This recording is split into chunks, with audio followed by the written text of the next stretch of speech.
এমন এক দুনিয়াতে আপনাকে আবারও স্বাগতম, যেখানে একজন সাধারণ দেখতে হাই স্কুলের ছাত্র শক্তি এতটাই বেশি যে একটা হাঁচি দিলে পুরো পৃথিবী ধ্বংস হয়ে যেতে পারে। হ্যাঁ বন্ধুরা, আমরা কথা বলছি আমাদের সুপার পাওয়ারফুল কিন্তু চরম লো প্রোফাইল হিরো ওয়াংলিং এবং তার animation the daily life of immortal king. প্রথম দুই পর্বে আমরা দেখেছি ওয়াংলিং কিভাবে তার আসল শক্তি একটি সিল বা মন্ত্র দিয়ে চেপে রেখেছে একজন সাধারণ ছাত্র হিসেবে জীবন কাটানোর জন্য।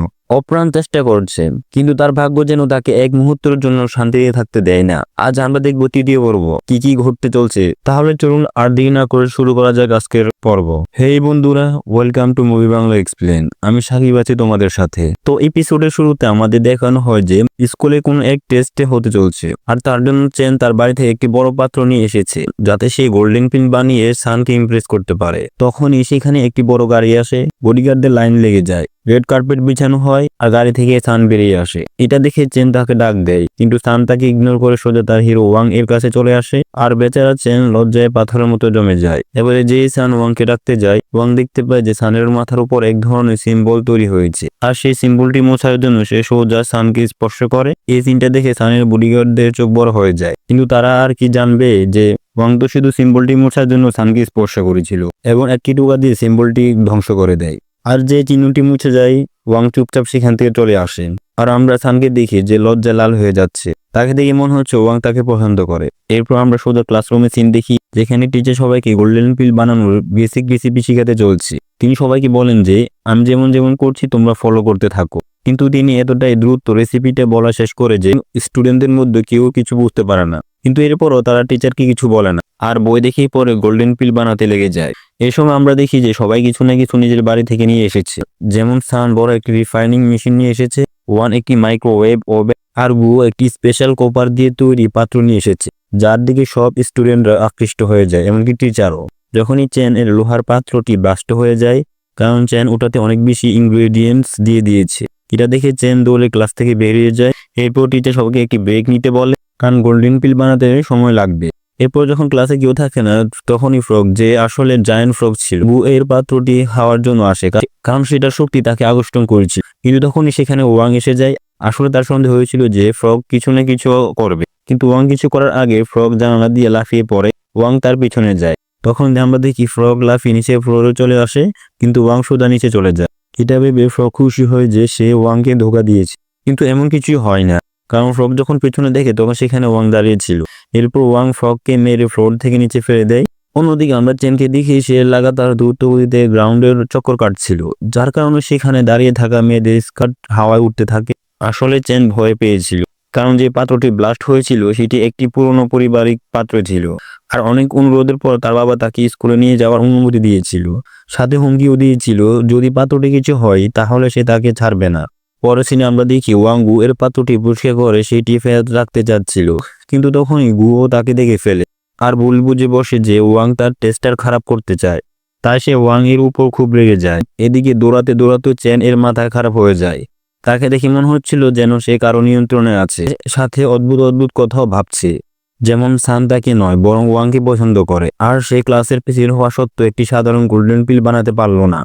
এরপর সে এই অবস্থায় ওয়াং এর কাছে যায়। তো এদিকে ওয়াং গুওকে সব সত্যিটা বলছিল যে এই সব কিছু ফ্রগ এর কাজ, সে তো শুধু পাত্রটি ফেরত রাখতে যাচ্ছিল।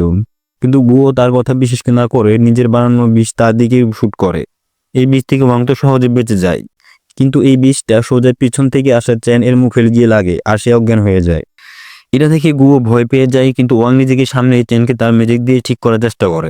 কিন্তু গুও তাকে চেনকে ছুতেও দেয় না, কারণ সে ওয়াং এর উপর ভরসা করতে পারছিল না। এরপর দুজন চেনকে ক্লাসরুমে নিয়ে আসে, যেখানে গুও জানে যে এই বিষটা খুব একটা বিষাক্ত না, কিন্তু যদি আমরা এটাকে চেন এর শরীর থেকে না বের করতে পারি তাহলে চেন এর অবস্থা আরো খারাপ হয়ে যেতে পারে। তাই গুও ওয়াংকে কিছু ইনগ্রিডিয়েন্টস আনতে বলে, যা দিয়ে সে অ্যান্টিডোট বানাতে পারবে। এরপর গুও যেমন যেমন বলছিল ঠিক তেমন ভাবে ওয়াং ইনগ্রিডিয়েন্টস নিয়ে অ্যান্টিডোট বানাতে লেগে যায়।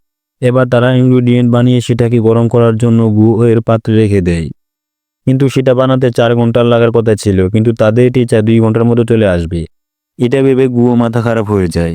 তখনই আমরা ফ্রগকে দেখি, সে আবারও এবার চুপচাপ গুও এর পাত্রটি খাওয়ার চেষ্টা করে, কিন্তু এবার সময় মতো গুও তাকে দেখে ফেলে আর নিজের ম্যাজিক দিয়ে তাকে ছুঁড়ে ফেলে দেয়। তখনই তারা দেখতে পায় যে যে হিটিং প্রসেসটা সময় লাগার কথা ছিল সেটি 2 মিনিটে শুরু হয়ে গেছে। এটি তারা দুজন বুঝতে পারে ফ্রগ এর কাছে সময়কে আগে পিছন করার স্পিরিচুয়াল ফোর্স আছে। তাই তারা তাকে টর্চার করে নিজের কাজটা করে, যার কারণে সেই অ্যান্টিডোট 4 ঘন্টা রেডি হওয়ার কথা ছিল সেটি 2 মিনিটে রেডি হয়ে যায়। এবার আমরা দেখি গুয়ো 2টি অ্যান্টিডোট বানিয়েছিল যাতে তারা একটি ফ্রগের উপর ব্যবহার করে দেখতে পারবে এটি কাজ করে কিনা। এরপর দুজন ফ্রগের উপর অ্যান্টিডোট ব্যবহার করে আর ওটা কাজ করে, তাই তারা চেনকে অ্যান্টিডোট দিয়ে দেয়। কিন্তু তখনই গুয়ো টিচারের আসার শব্দ শুনতে পায়, তো সে ওয়াংয়ের উপর সবকিছু ছেড়ে টিচারকে আটকানোর জন্য বাইরে যায়, যাতে এই সময়ের মধ্যে ওয়াং চেনকে লুকিয়ে ফেলতে পারে। আর এমনটাই হয়, যখন টিচার ক্লাসের ভিতরে আসে তখন সেখানে চেন ছিল না। এরপর টিচার সবার আগে গুয়ের পাত্র দেখেন, যেখান থেকে একটি পারফেক্ট কন্ডিশনের গোল্ডেন পিল তৈরি হয়, আর ওয়াং এর মাইক্রোওভেন থেকে একটি ব্ল্যাক নিম্নমানের পিল তৈরি হয়। এই সব কিছু দেখে গুয়ো ভাবে যে ওয়াং নিজের বানানো গোল্ডেন পিল তার পাত্রে রেখে দিয়েছিল, আর গুয়ো এর ব্ল্যাক পিলটি নিজের কাছে রেখে দিয়েছিল। ওয়াংকে এমনটা করতে দেখে গুয়ো খুব ভালো লাগে আর সে তাকে নিজের বন্ধু মানতে শুরু করে। কিন্তু আমরা দর্শকরা দেখতে পাই যে এমন কিছু হয়নি, কারণ যে গোল্ডেন পিলটি ওয়াং এর মাইক্রোওভেন থেকে বের হয়েছিল সেটি সে নিজেই বানিয়েছিল, আর যে গোল্ডেন পিলটি গুয়ো এর পাত্র থেকে বেরিয়েছিল সেটি গুয়োই বানিয়েছিল। আসলে সে গোল্ডেন পিলটি ওখান থেকে বের করেনি, ওটা ওর ভিতরেই ছিল, আর অ্যান্টিডোট বানানোর প্রসেসে ওইটা ঠিক মতন গরম হয়ে গিয়েছিল।